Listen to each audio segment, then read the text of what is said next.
Good morning dear students. Saurabh sir की online SST की class में आप सभी का स्वागत है।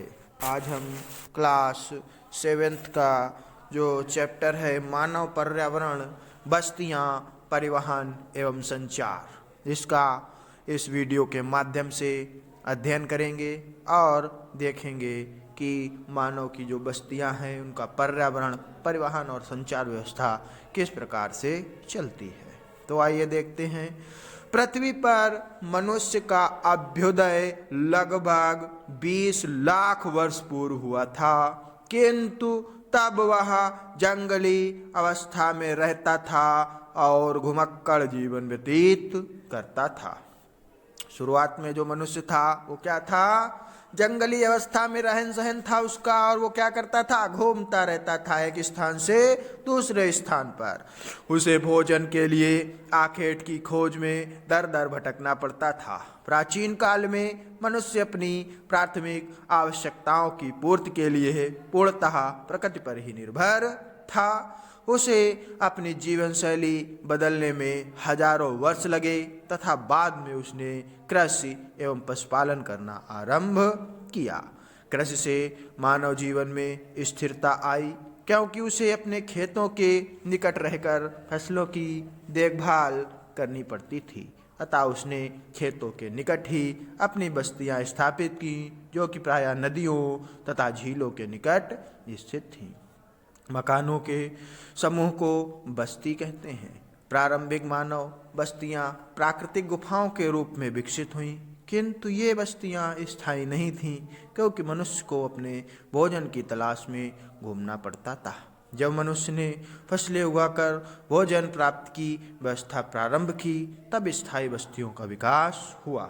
इन बस्तियों में मिट्टी, गारे, लकड़ी, पत्तियों, घास फूस के छप्परों से निर्मित कुछ अस्थायी झोपड़ियाँ होती थीं, जिन्हें झाड़ियाँ या मिट्टी की चारदीवारी से घेर दिया जाता था।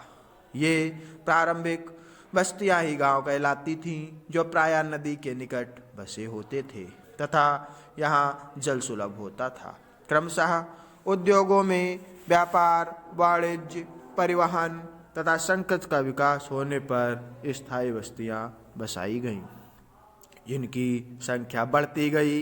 वर्तमान आधुनिक बस्तियों में बहुमंजिली इमारतें होती हैं, जिनमें बिजली, पानी से लेकर सभी सुविधाएं उपलब्ध होती हैं। अब देखते हैं बस्तियों का वर्गीकरण। बस्तियों का वर्गीकरण देखते हैं कि किस प्रकार से मानव की बस्तियों का वर्गीकरण हुआ है।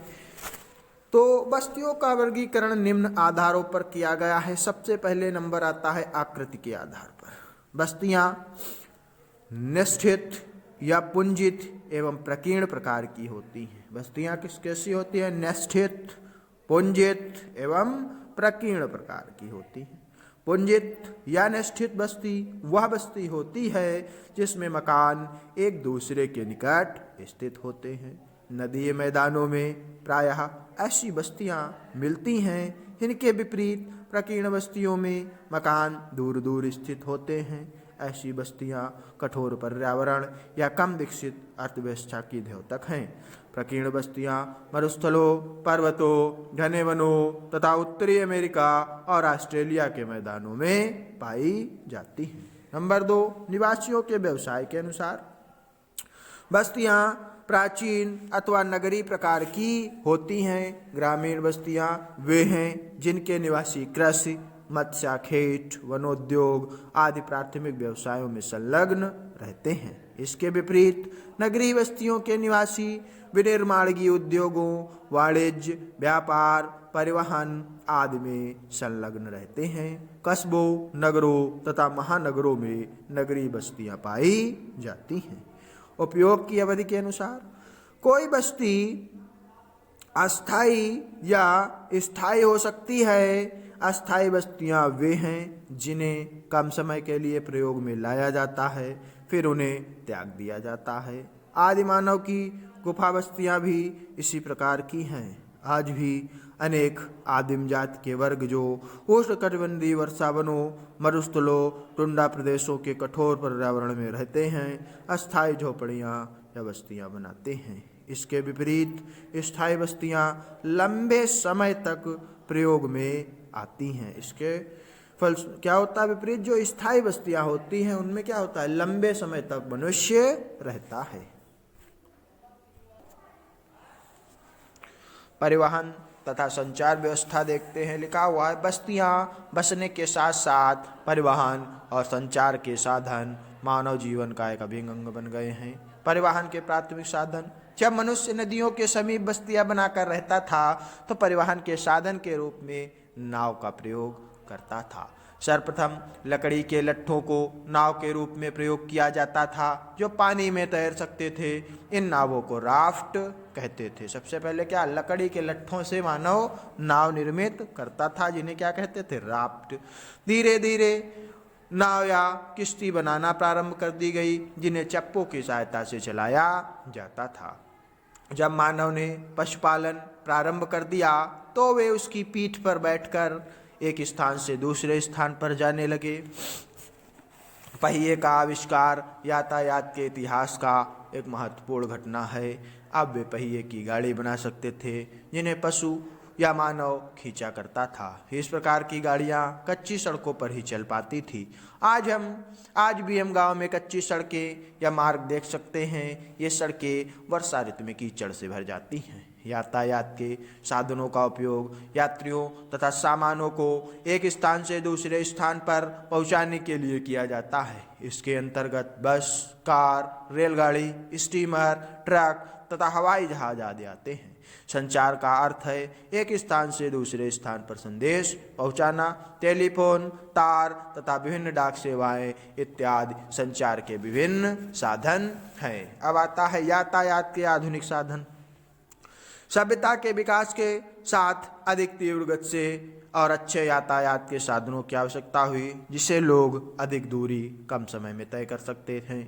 इसलिए इन दोनों की खोज के कारण आधुनिक यातायात के साथ बहुत सहायता मिली, जैसे पक्की सड़कें, रेलगाड़ी की पटरियां, जलयान और वायुयान इत्यादि का निर्माण। सड़क यातायात हमारे देश में विश्व का सबसे बड़ा सड़क नेटवर्क है। यह नेटवर्क महंगा अवश्य है परंतु यातायात का आसान साधन होने की वजह से काफ़ी लोकप्रिय भी है। यह व्यापारियों के घर से उपभोक्ताओं के घर तक सामान पहुंचाने में मदद करता है। पहाड़ी क्षेत्र प्रायः सड़क यातायात पर ही निर्भर होते हैं। सड़कों का निर्माण करना तथा इनका रखरखाव आसान है। सड़कें दूर दराज के गांवों में भी उच्च पथ या राजमार्ग से जोड़ती हैं। राष्ट्रीय राजमार्ग तथा राजकीय राजमार्ग। राष्ट्रीय राजमार्ग किसी देश की सबसे महत्वपूर्ण होती हैं। ये देश के प्रमुख शहरों तथा राज्य की राजधानियों को आपस में जोड़ते हैं। इन सड़कों का निर्माण तथा रखरखाव जिम्मेदारी संघीय सरकार की होती है। दिल्ली, कोलकाता, चेन्नई तथा मुंबई इत्यादि को जोड़ने वाली सड़कें महत्वपूर्ण राष्ट्रीय राजमार्ग हैं। किसी राज्य की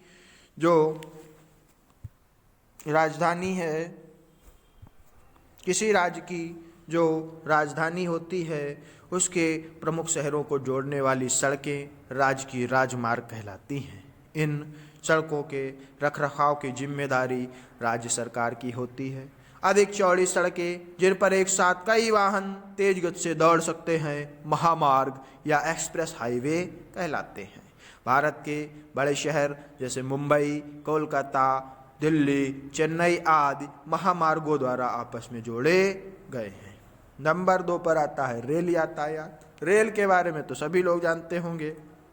भारतीय रेल यातायात एशिया में सबसे बड़ी तथा विश्व में चौथी सबसे बड़ी यातायात व्यवस्था है।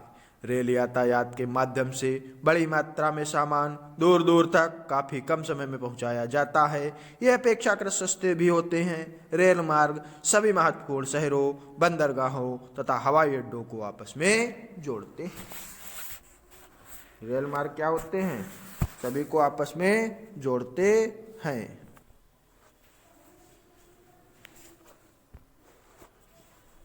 कुशल प्रशासन देने के लिए भारतीय रेल को 9 जोनों में बांटा गया है। अब तक लगभग 51,805 किलोमीटर रेल मार्गों का विद्युतीकरण हो चुका है। इससे कोयले अथवा डीजल की बहुत बचत होती है। तथा यात्रा करना और भी आसान व आरामदायक हो गया है।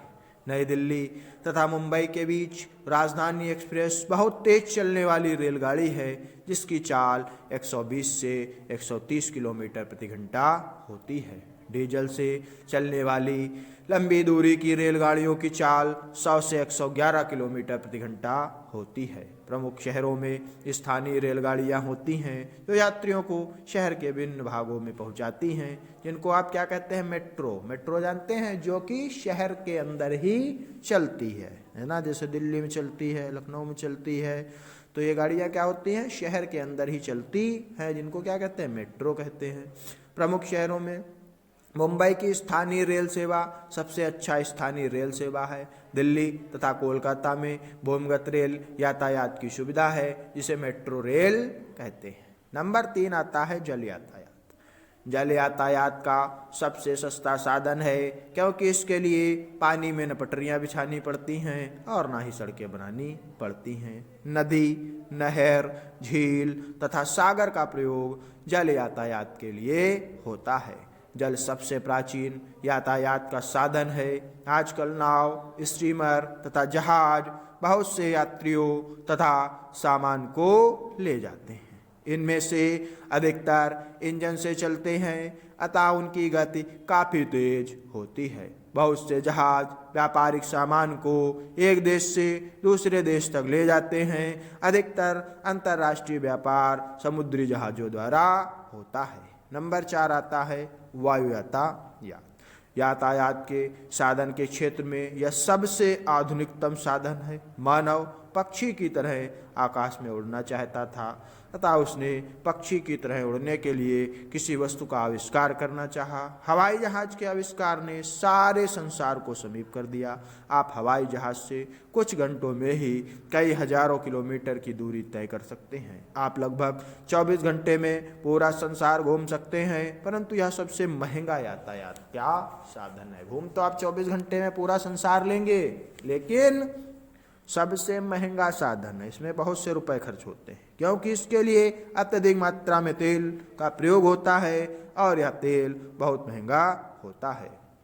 सन 2000 ईस्वी के अंत तक भारत में 26 हवाई अड्डे 46 विभिन्न स्थानों के लिए उड़ान भरते थे।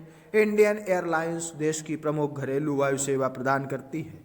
हमारे देश में 95 सामान्य हवाई अड्डे तथा 5 अंतर्राष्ट्रीय हवाई अड्डे हैं। कितने? सामान्य 5 हैं, और अंतर्राष्ट्रीय हवाई अड्डे क्या होते हैं? जहां से हम विदेशों को जा सकते हैं और जहां से विदेशों से हम वापस आ सकते हैं।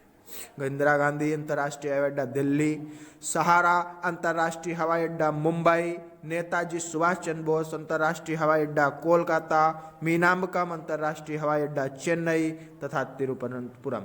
ये राष्ट्रीय वायु यातायात के लिए भी महत्वपूर्ण हैं तथा ये विभिन्न क्षेत्र नगरों को भी जोड़ते हैं। फिर आता है आपका संचार के साधन।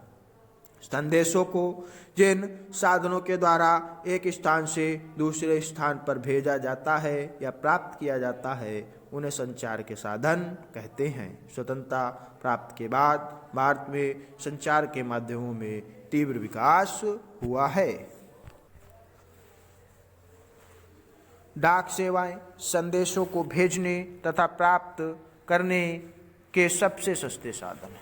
देश में लगभग 1,53,000 डाकघर हैं। देश में कितने इस समय डाकघर हैं? 1,53,000 डाकघर हैं। पत्रों को शीघ्रता के साथ अपने लक्ष्य पर पहुंचाने के लिए प्रत्येक शहर के लिए 1972 ईस्वी से एक पिन कोड जानते हैं? जैसे अपने यहाँ पल्लावा का पिन कोड क्या है? 241303, सभी बच्चे जानते होंगे। तो एक हर शहर का, हर कस्बे का, ठीक है, एक पिन कोड होता है, जिसको क्या कहते हैं? Post index number. डाक सेवा को और अधिक तीव्रता प्रदान करने के लिए 1986 ईस्वी में स्पीड पोस्ट की शुरुआत की गई। टेलीफोन संचार का सबसे तीव्र साधन है। टेलीफोन के द्वारा हम किसी दूर स्थान पर रहने वाले व्यक्ति से बात कर सकते हैं। हमारे देश में मार्च 1998 तक 23,300 टेलीफोन एक्सचेंज थे, जिसमें 180 लाख टेलीफोन काम कर रहे थे। देश के विभिन्न शहरों को टेलीफोन लाइनों द्वारा सीधे तौर पर जोड़ दिया गया है, जिससे एसटीडी कहते हैं। विदेशों में स्थित लोगों से बात करने की सुविधा हमें आईएसडी से मिलती है। आजकल संचार के लिए मोबाइल फ़ोन, पेजर तथा फैक्स मशीनों का भी अत्यधिक उपयोग होता है। सन 1999 में भारत में निजी कंपनियां भी टेलीफोन सेवा प्रदान करने लगी हैं। कंप्यूटर ने तो संचार के क्षेत्र में क्रांति ला दी है। कंप्यूटर के द्वारा हम अपने संदेश भेजने या प्राप्त कर सकने के साथ साथ किसी व्यक्ति से बातचीत भी कर सकते हैं। कंप्यूटर पर इस प्रकार की सेवा हमें इंटरनेट के द्वारा प्राप्त होती है। हमें किसके द्वारा प्राप्त होती है? इंटरनेट के द्वारा प्राप्त होती है। संचार के क्षेत्र में रेडियो, अखबार, प्रिंट मीडिया तथा फिल्म इत्यादि बहुत बड़ी भूमिका निभाते हैं। इनसे हमें समाचार अथवा संदेश तो प्राप्त ही होते हैं, साथ साथ ये हमारा मनोरंजन भी करते हैं। रेडियो जनसंचार का सबसे सस्ता तथा प्रभावकारी साधन है। इसके द्वारा हमें समाचार तथा समसामयिक घटनाओं की समुचित जानकारी प्राप्त होती है। टेलीविज़न जनसंचार, शिक्षा तथा मनोरंजन का सबसे प्रभावशाली साधन है। 5 सितंबर 1959 ईस्वी को दिल्ली में भारत का सबसे पहला दूरदर्शन केंद्र स्थापित हुआ। कब? 5 सितंबर 1959 को।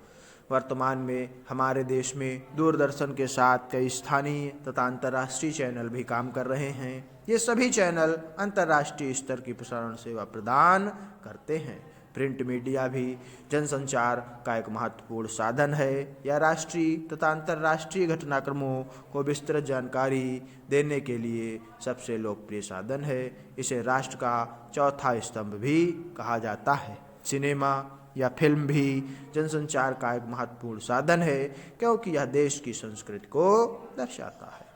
यातायात तथा संचार के साधनों के विकास के कारण संपूर्ण संसार एक वैश्विक गांव कैसा बन गया है? ग्लोबल विलेज, वैश्विक गांव बन गया है। तो आज के लिए बस इतना ही। सभी बच्चे इस पाठ को ध्यानपूर्वक पढ़ेंगे और पाठ को समझने का प्रयास करेंगे। That's all. Thank you.